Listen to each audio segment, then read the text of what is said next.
Hello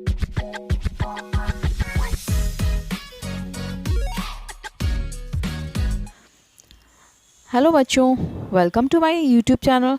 मेरा नाम है प्रीति वर्मा और आज हम करने वाले हैं क्लास 8 का मैथ्स। इसका चैप्टर 3 हम करेंगे, अंडरस्टैंडिंग द क्वाड्रिलेटरल्स। इसका फर्स्ट हम थोड़ा सा इंट्रोडक्शन ले लेते हैं क्योंकि इस चैप्टर में है हमारे पॉलीगन्स।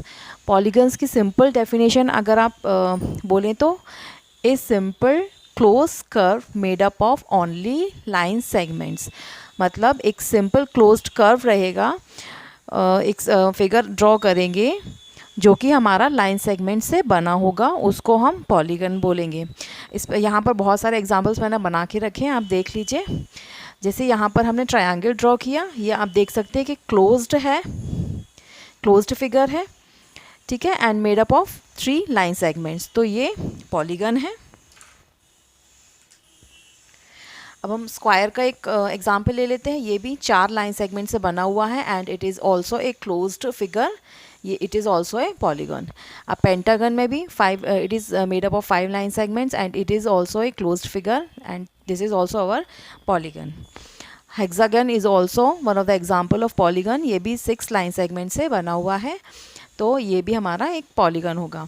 अब हम सर्कल की बात ले लेते हैं कि ये भी एक क्लोज्ड फिगर है, बट आपको ये ध्यान देना पड़ेगा कि it is not made up of line segments, ये सिंपल कर्व है, तो ये हमारा पॉलीगॉन नहीं होगा।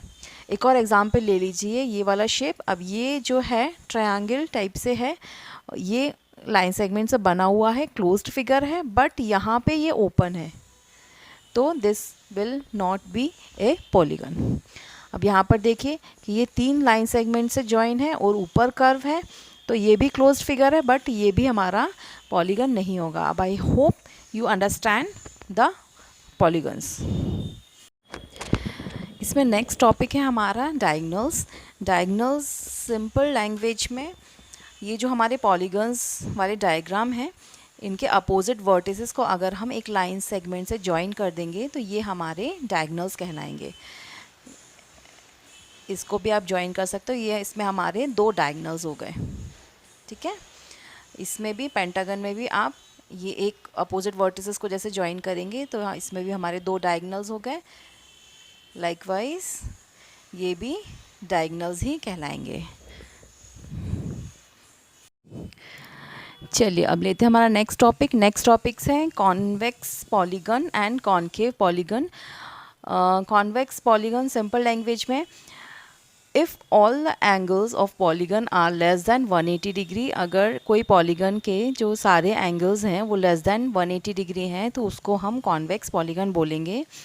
स्क्वायर आप देख लीजिए, स्क्वायर में सारे एंगल्स जो हैं 90 डिग्री के हैं, तो ये कॉन्वेक्स पॉलीगन होगा। रेक्टेंगल में भी सारे एंगल्स 90 डिग्री के हैं, तो ये भी हमारा कॉन्वेक्स पॉलीगन होगा। और ट्रायंगल में भी हमारे सारे एंगल्स जो हैं 180 से कम है, तो ये हमारा कॉन्वेक्स पॉलीगन होगा। One more thing, convex polygon में जो भी डायगोनल्स ड्रॉ किए जाएंगे वो पॉलीगन के अंदर होते हैं, इंटीरियर होते हैं।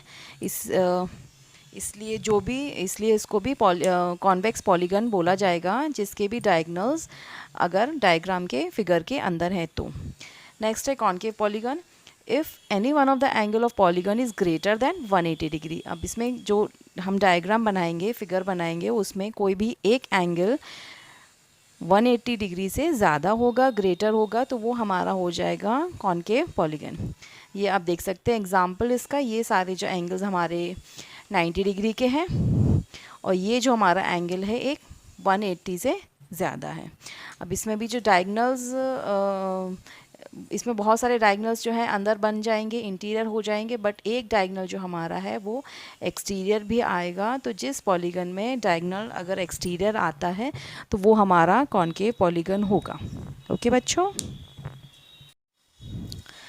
चलिए लेते हैं अब इसका हमारा नेक्स्ट टॉपिक है रेगुलर और इरेगुलर पॉलीगन। रेगुलर पॉलीगन्स होते हैं if all the sides and angles of a polygon are equal. हम इक्विलेटरल ट्रायंगल का इसमें एग्जांपल ले सकते हैं। इसमें इक्विलेटरल ट्रायंगल में तीनों साइड्स जो है हमारी इक्वल होती हैं और तीनों एंगल्स भी 60 डिग्री के होते हैं, तो ये 60 डिग्री तीनों एंगल्स भी इक्वल होते हैं, तो ये हमारा रेगुलर पॉलीगन है। Square is also one of the example of regular polygon. इसमें हमारी साइड्स जो है स्क्वायर की चारों साइड्स इक्वल होती हैं और इसके चारों एंगल्स जो हैं वो भी इक्वल होते हैं 90 डिग्री के। ठीक, अब इरेगुलर पॉलीगन लेते हैं। इरेगुलर पॉलीगन में if all the sides and angles are not equal, वो होता है हमारा इरेगुलर पॉलीगन। इसका एग्जांपल आप लिख सकते हैं कि इसमें ये तीनों साइड्स जो हैं वो डिफरेंट है, मतलब ये दोनों एक इक्वल है बट ये जो है वो डिफरेंट है, और जो अंदर का एंगल जो बन रहा है वो भी एकदम डिफरेंट है, इसलिए ये हमारा जो होगा वो होगा इरेगुलर पॉलीगन। हमारा नेक्स्ट टॉपिक है एंगल सम प्रॉपर्टी। ये आपको बहुत काम में आएगा। जैसे इसमें एग्जांपल ले लेते हैं हम इक्विलेटरल ट्रायंगल का अभी। तो इसमें जो angle a plus angle b plus angle c, तीनों एंगल्स को प्लस करके जो सम आएगा वो 180 डिग्री आएगा। तो ये होता है एंगल सम प्रॉपर्टी। और इसमें एक एंगल का फॉर्मूला भी होता है, angle is equal to n-2 in the bracket multiply by 180 degree. तो यहाँ पर n है नंबर्स ऑफ साइड्स। तो जैसे अभी हम x का एग्जांपल लेंगे हेक्सागन। हेक्सागन में कितनी साइड्स होती हैं? 6 साइड्स होती हैं। तो हम n की जगह पर 6 फिल कर देंगे। 6 - 2 is 4, 4 × 180 is equal to 720 degree. तो इसमें जो हर एंगल का जो सम होगा वो इक्वल होगा 720 डिग्री के। चलिए